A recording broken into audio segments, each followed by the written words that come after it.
Yeah.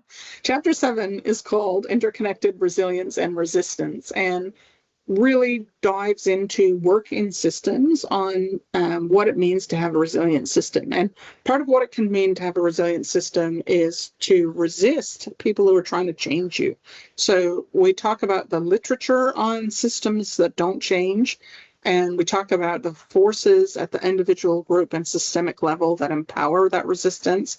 And we talk about the language and methods of studying that resistance.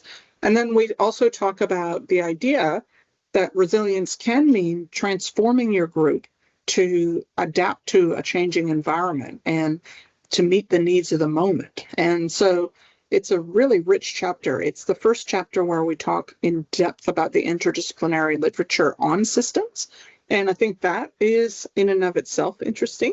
But yeah, what's your reaction to this chapter, Kiara? Yeah, I think it's really cool to think about resilience as more than an individual action. I think, people are probably more familiar with the idea of resistance as being a collective thing, but often see resilience as that very individualized. But thinking of the resilience of like systems or social groups is really valuable. And I mean, you just referenced before, Aboriginal and Torres Strait Islander cultures in Australia, I think are a classic example of that, like that resistance and resilience against that colonization and maintaining that culture when it was heavily persecuted, and many barriers were put upon that. And it's really great to explore how systems persist and adapt to new challenges, so as the environment changes, and how that works as kind of like a collective or systemic level thing as well as an individual thing. Yeah. And you've even called your lab collective resilience, right, Cecilia? I mean, what's your reaction to this chapter? Yeah, so this is actually the most interesting chapter because this is the very first step to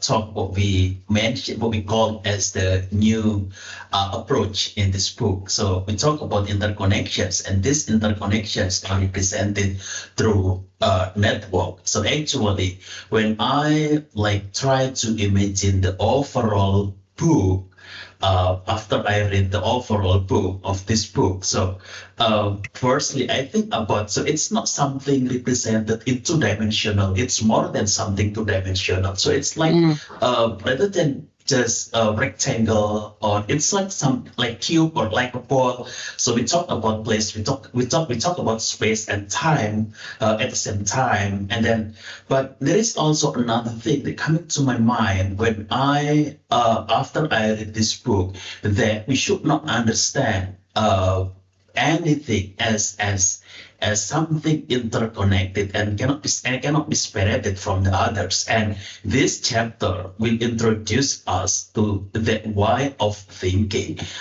So it's moved beyond like the silhouette perspective into like something that acknowledge the interconnections amongst different things to understand how change can be created. Yeah. And it's like more than a metaphor, right? It's like, It's not just a metaphor. This is a reality. We're in this big web psychologically and socially and environmentally. And so what is the science of this new, or not this new, this real way that we are? What is the psychology of that? This chapter is cool in that way.